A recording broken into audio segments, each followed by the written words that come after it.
Brian, Johnny had a special game. Just what makes him so effective, and what's he giving you right now? Yeah, he really did. You know, I shouted him out in our unit meeting yesterday. Just the level that he's playing with, and the consistency that he's playing with is pretty special. You know, he was obviously we didn't get that many sacks. He got the one sack, but was in the backfield all night and had a bunch of hurries and really affected the quarterback. It's just his motor. You know, we saw that in the summertime and workouts. He just always strains. You know, in practice he strains, and so it shows up in games. Coach Brandon Armstrong had a pretty good game against Richmond. What kind of challenges does he present for your defense? Yeah, you know, accurate passer. Obviously, he's played a lot of football, so he's experienced. He understands coverages. Dual threat. He can extend plays with his legs, and can go score when he breaks the pocket. You know, he had the long run, you know, this past week, and you know, we saw that firsthand as well a year ago. He's just an incredible athlete that can throw the football. How much do you talk about with this game, retribution or revenge, if you will, after last year wanting to get it back against them? You know, I think it's in the back of people's minds, but you know, it's a new staff, you know, new system, a new system for us as well, and so you know, new personnel, all of those things, but definitely you remember the losses, you know, and they took it to us last year at their place, and so I know our guys are excited to go play. How would you describe that new system? You know, so a year ago with Coach and I, they were very unconventional. You know, different formations, different personnel groupings. You know, this you can tell that there are influences both from Clemson's offensive identity and really Kitchen's time at North Carolina State. There's kind of a marriage there, just off of that first game. A lot of 11 personnel. You know, a little bit of 12 personnel, but you know, zone schemes. You know, the different backfield sets, and more traditional pass concepts. How would you describe, you know, the tale of two halves for Kendall in a sense of seeing the ball go over his head, but then making a big play on that pick on the first drive of the second half? Yeah, I mean, really, it was that one play, right? So I don't even know if it was tell of two halves or the tell of one play versus all the others. You know, something that you got to learn from at times. You know, that scenario. Even though it wasn't a turnover, you almost got to treat it like a sudden change because of the punt. You know, we had shanked the punt, so they had started the possession near midfield, and from an identity standpoint, they were traditionally a shot takers in those type of scenarios. You know, I thought his alignment was good pre-snap. Just kind of got caught with his eyes in the backfield a little bit, and you know, kudos to Indiana for taking advantage of that and really blowing the top off of the coverage, and you know, we let one go over our head. We'll learn from it. We'll be better in those situations, and you know, but I don't think that was the end all be all to the game. You know, I'd shoot. Just you know, we talk about self-assessment after losses and learning from losses, and I mean, you know, the third play of the game was my fault. You know, we started off big hit, awesome way to start the game. Then we get the TFL, Sydney on the zone read, so it's 3rd and 16, and I've got a 3rd and long call in my head that I know we can get off the field, and so you know, I'm not thinking they're going to go tempo. I've never seen anybody go tempo on 3rd and 16. You know what I mean? But they did, and they caught me trying to get our dime personnel out there. That resulted in a 40-yard gain and ultimately a field goal, and you know, we ended up losing by 3 points. So you know, best believe I will log that memory and remember that moment for the rest of my career. Last drive, some people thought it was prevent. It didn't look like a lot of prevent. Like, what happened on that last drive from your You know, perspective? I thought, yeah. So you know, I thought we got a little bit tentative, a little bit cautious. You know, and some of the techniques we play with was kind of uncharacteristic there. I got to do a better job though of calming us down in those situations, and you know, mixing up some calls to kind of get us settled in. And then they executed. You know what I mean? And we didn't. You know, I was after we had made that field goal and went up 4. You know, I knew the 2-minute drive was coming. You know, I think everybody to a man was confident on the sideline. We just came up short. You know, they outcompeted us that last drive. Like I said, I got to do a better job from a schematic standpoint and preparing our guys and being ready and for that moment.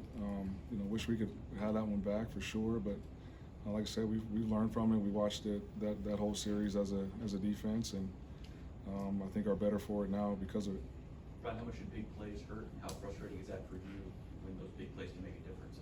Yeah, big plays. You know, one of our goals is to limit explosive plays, and we categorize that by 3 or less is you feel like you did decent during the course of a game, and they had more than that.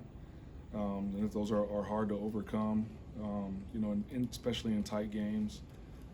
So from a secondary standpoint, we got to keep a roof on the defense, and from an upfront standpoint, we got to transition rush and try to get back there. And but I thought for the you turn on these games are tough because you turn on the tape and like 95% of the film is really good, and it's just you never know what play can kind of make or break the game, and you got to be stout and solid, all the way through the course of the game.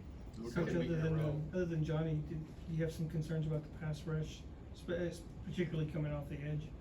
I wouldn't say concerns. Obviously, they threw the ball 50 sometimes, and we had 1 sack, but we were hitting them. You know what I mean? The ball was having to come out quick. I think that was a result of his completion percentage wasn't that high. You know what I mean? And a lot of that was him getting rid of the ball quicker than he wanted to. There are definitely things that we as a staff can do to design some pressures to try to get there faster, in the type of pressures we're bringing. But those things will come. It's game 2. We're going to always continue to get better, and I'm happy with the effort and with which they're trying to get to the quarterback and the attitude with which they're getting there. Along those lines, Gabe looked like he's worked himself into kind of some of those third down pass rushing situations. Yeah. How did he so quickly kind of put himself? He's a natural pass rusher. He physically, as a freshman, is ready to go, and he just from what he shows in practice, during one-on-one pass rush situations, he's one of our better guys. And so as a result, we got to get him on the field to try to accentuate his strengths and sort of handle what he can handle right now, being a young guy in the system. And we feel like third downs is a great way to get him acclimated. What were your thoughts on the run fits, 1.2 yards per carry? I'm assuming you'll take that 10 more times this year. Yeah, absolutely. That was one of the points of emphasis coming off of the Wyoming week. It was just everybody doing their job, staying in their gap and tackling well. And I feel like we did that. Their running backs were patient as well, and so sometimes that can be hard to be patient and staying in your gap.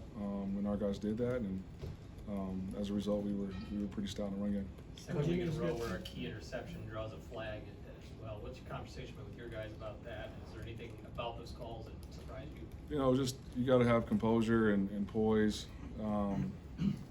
The one a week ago was a result of a blindside block or blindside hit from Wyoming's. It was reactionary, and then this one was celebratory. And we can't have post-snap penalties. Those will kill you.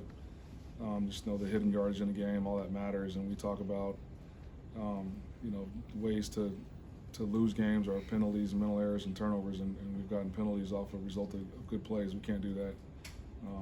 Unforced errors are inexcusable.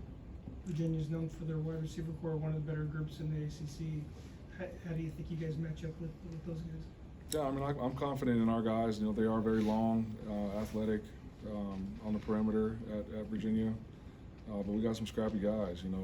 Spoon isn't the biggest guy, but I don't know if anybody is going to hit as hard as he does out there on the perimeter. And same with the safeties, and I'm confident in our abilities, and we just got to put them in the right spots, and get them prepared for the type of concepts we're going to see on Saturday. Coach, when you have a close loss like you did Friday, how do you keep that from having that be a problem the next game, or a hangover, so to speak, with you guys? Yeah, you have to learn from, as a competitor.